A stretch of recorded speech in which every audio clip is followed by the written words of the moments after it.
Hi guys.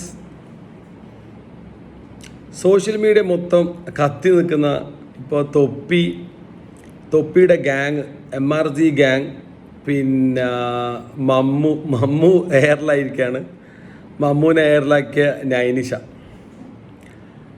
ഞാൻ personally പറയാം, തൊപ്പി പണ്ട് വളരെ അലമ്പായിരുന്നു. എൻ്റെ ഒരു ഇതിലെന്ന് വെച്ചാൽ പണ്ട് അലമ്പ് ഓഫ് ദ ഇയർ ആയിരുന്നു. മീൻസ് പിന്നെ ഓൺലൈനിൽ വെറുതെ ആൾക്കാരെ തെറി വിളിക്കുക, അല്ലെങ്കിൽ റിയാക്ഷൻ വീഡിയോ എന്ന് പറഞ്ഞിട്ട് പക്ക നോൺസെൻസ് പറയുക. ഇതൊക്കെ കണ്ടിരിക്കുന്ന കുറേ ചെറിയ പിള്ളേർ ഫുണ്ടകളുണ്ടായിരുന്നു. പക്ഷെ ഇപ്പം മാറി. തൊപ്പി ആ കേസൊക്കെ ആയി, പിന്നെ ഒന്ന് ജയിലെല്ലാം പോയിട്ട് വന്നപ്പോൾ തൊപ്പി ആകെ മാറി. ഒരു മനുഷ്യൻ്റെ ട്രാൻസ്ഫോർമേഷൻ ഏറ്റവും വലിയ എക്സാമ്പിളാണ് തൊപ്പി. നിഹാദ്, അയാളുടെ പേര് നിഹാദ് എന്നാണ്. ഇപ്പോൾ അയാൾ ഓൺലൈൻ സ്ട്രീമിംഗ് ഒക്കെ ചെയ്ത് ഗെയിമിംഗ് ആപ്പുമായിട്ടൊക്കെ ടൈപ്പായിട്ട് അവൻ്റെ കൂടെ ഒരു വീടൊക്കെ എടുത്തിട്ട് അവൻ്റെ കൂടെ 3-4 ആൾക്കാർ അഡോപ്റ്റ് ചെയ്ത് അവർക്ക് സാലറി എല്ലാം കൊടുത്തിട്ട് അഡോപ്റ്റ് ചെയ്ത ആൾക്കാരൊക്കെ മീൻസ് ലൈക്ക് ഒരുത്തന് ഈ പറഞ്ഞ മമ്മു, അയാളുടെ ഫാദർ ഉപേക്ഷിച്ച് പോയി, ചെറുപ്പത്തിൽ ഉപേക്ഷിച്ച് പോയി, ഒന്നുമില്ലാണ്ട് വളരെ പത്തറ്റിക് സിറ്റുവേഷനിൽ കഴിയുന്ന ആൾക്കാരായിരുന്നു മമ്മു. അതുപോലെ ആ റാംബോ, അവൻ്റെ ഹിസ്റ്ററി കേട്ടപ്പോൾ വളരെ ടച്ചിങ് ആണ്. മീൻസ് ലൈക്ക് അവനെ വീട്ടുകാർ അഡോപ്റ്റ് ചെയ്തെടുത്തത് അവനെ അറിയില്ലായിരുന്നു 10-23 വയസ്സ് വരെ. അങ്ങനെ വളരെ നല്ലൊരു വൈബാണ് ഇപ്പോൾ അവർ ക്രിയേറ്റ് ചെയ്തുകൊണ്ടിരിക്കുന്നത്. മീൻസ് ഞാൻ പറയുകയാണെങ്കിൽ, ഞാൻ വർക്കെല്ലാം കഴിഞ്ഞിട്ട് വന്നിട്ട് കുറച്ച് നേരം വാർത്ത കാണുന്നതിനെക്കാട്ടി കൂടുതൽ ഇഷ്ടപ്പെടുന്നത് തൊപ്പിയുടെ സ്ട്രീമിംഗ് ഒക്കെ കണ്ടാൽ നമ്മൾ റിലാക്സ്ഡ് ആവും. മീൻസ് ലൈക്ക് ഒരു ഫണ്ണാണ്. അവരൊന്നൊക്കെ പാട്ട് വെച്ചിട്ട് എല്ലാവരും കൂടി ഡാൻസ് ചെയ്യുന്നുണ്ടാവും, അല്ലെങ്കിൽ അവർ ഈ എന്തെങ്കിലും ഒരു ടോപ്പിക്കിനെ പറ്റി ചർച്ച ചെയ്യുന്നുണ്ടാവും, വോട്ടെടുപ്പ് നടത്തുന്നുണ്ടാവും. ഇറ്റ്സ് ലൈക്ക് എനിക്ക് പറയാൻ വെച്ചാൽ ഈ ബിഗ് ബോസ് ഒക്കെ വളരെ നോൺസെൻസ്. ബിഗ് ബോസ് നമ്മുടെ ഏഷ്യാനെറ്റിൽ ഉണ്ടായിരുന്ന പക്ക നോൺസെൻസ് പരിപാടി. പിന്നെ നെഗറ്റിവിറ്റിയും അടിയും പിടിയും ഗെയിമും അലമ്പ് സീനാണ്. അതിനൊക്കെ വെച്ച് നോക്കുമ്പോൾ തൊപ്പിയുടെ, ഞാൻ പറയുന്നത് തൊപ്പി ഹൗസ് എന്ന് പറഞ്ഞിട്ട് തുടങ്ങിയിട്ടുണ്ടെങ്കിൽ പൊളിയായിരിക്കും. നല്ലൊരു വൈബാണ്. കണ്ട ആൾക്കാർക്കറിയാം, ഇഷ്ടമില്ലാത്ത ആൾക്കാരുണ്ടാവും. ഇപ്പോഴത്തെ ടോപ്പിക് എന്താണെന്ന് വെച്ചാൽ അതിലെ പിന്നെ നമ്മളെ മമ്മു ഒരു ഇൻ്റർവ്യൂവിന് പോയി. ഏറ്റവും വലിയ ദിവസം ഇൻ്റർവ്യൂവിന് പോയ സ്ഥലമാണ് വെറൈറ്റി മീഡിയ എന്ന് പറഞ്ഞാൽ സിമ്പിൾ, ഏറ്റവും ചുരുക്കി പറയാൻ വെച്ചാൽ പണ്ട് നമ്മൾ ഈ മൊബൈലും സോഷ്യൽ മീഡിയ ഒക്കെ ഇങ്ങനെ സൂപ്പറായിട്ട് വരുന്നതിന് മുമ്പ് പിന്നെ പഴയ താത്താമാർ, പിന്നെ ആരും ഇതായിട്ട് പറയുന്നല്ല, ഇങ്ങനെ ഉണ്ടാവും. അതായത് നമ്മളെ വീട്ടിലൊക്കെ വന്നിട്ട് പറയും, ഇതാ അറിഞ്ഞിന അപ്പുറത്തെ വീട്ടിലുള്ള പ്യാപ്പിള ഓളെ ഒഴിവാക്കിനെ, അല്ലെങ്കിൽ വേറെ ടോപ്പിക്ക് പറയും, ഇതാ മറ്റവൻ്റെ പെണ്ണ് പോയിനെ, ഓള് ഒളിച്ചോടി പോയിനെ എന്നെല്ലാം പറഞ്ഞിട്ട് ഇങ്ങനെ അപ്പുറം ഇപ്പുറം പറയൂലേ. എന്നിട്ട് അതിലൊരു രസം കണ്ടെത്തുക, സുഖം കണ്ടെത്തുക, ഒരു മറ്റേ ശകുനിപ്പണി. നമ്മൾ അടി ഉണ്ടാക്കുക, ആൾക്കാർ അപ്പുറം ഇപ്പുറം തമ്മിൽ വിദ്വേഷം ഉണ്ടാക്കുക, അല്ലെങ്കിൽ പരദൂഷണം പറയുക. അതിൻ്റെ ഏറ്റവും അഡ്വാൻസ്ഡ് ആയിട്ടുള്ള ഫോമാണ് നമ്മളെ വെറൈറ്റി മീഡിയ. അതിൽ കുറേ ചേച്ചിമാർ, നല്ല കുട്ടികളുണ്ട്. അവർക്ക് ചിലപ്പോൾ അവരെ മാനേജ്മെൻറ്റ് അസൈൻ ചെയ്ത് കൊടുക്കുന്നതായിരിക്കും.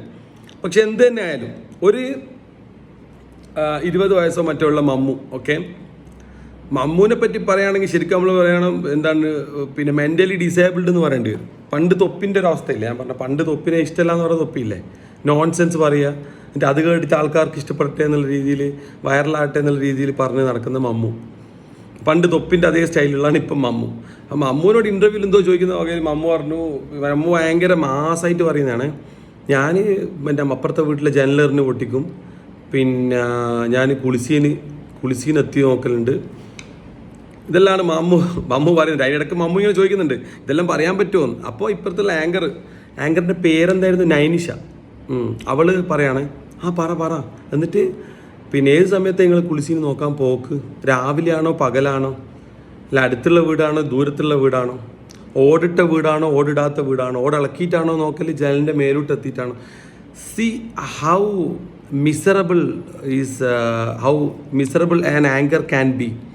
ഇത്രയും തരംതാണ രീതിയിൽ ഒരു ആങ്കറിനാകാൻ പറ്റുന്നതിനുള്ള ഏറ്റവും വലിയ തെളിവാണ് ഈ പറഞ്ഞ മഹദി.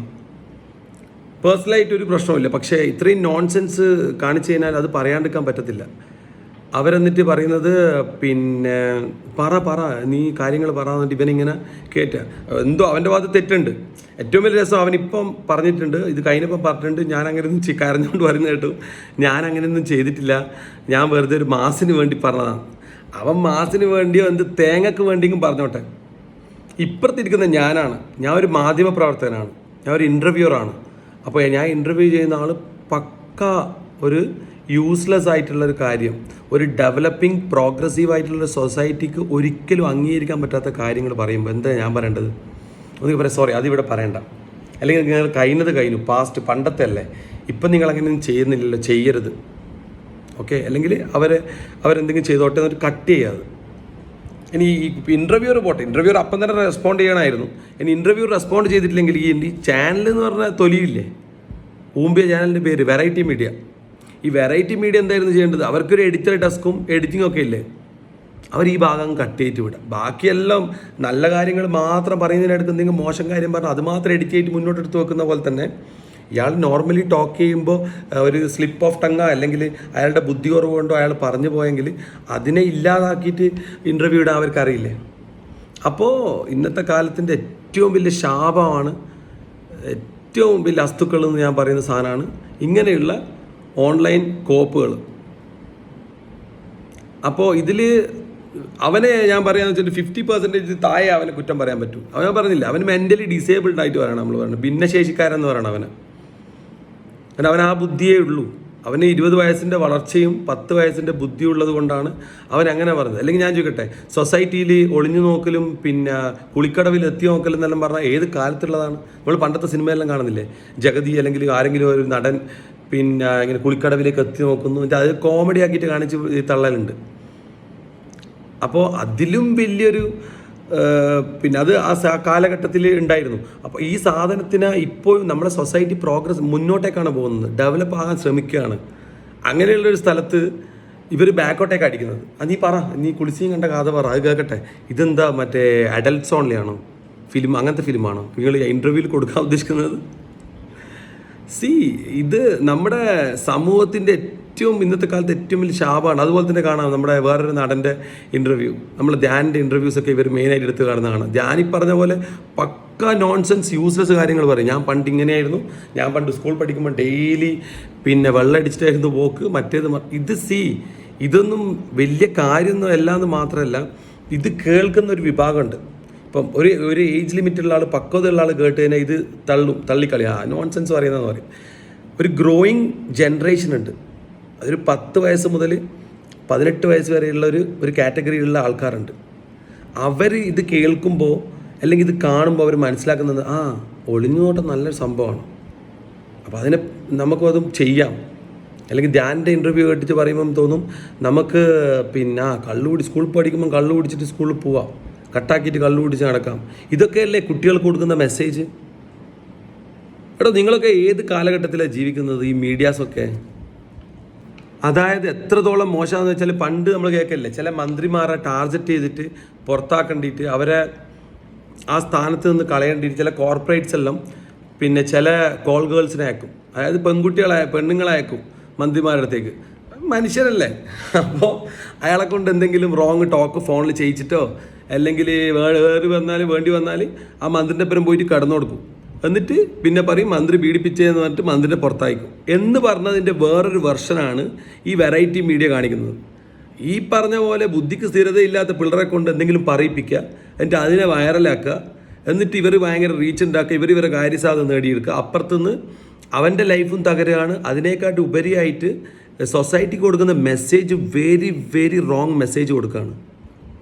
എങ്ങോട്ടേക്കാണ് ഇവരുടെ പോക്ക്?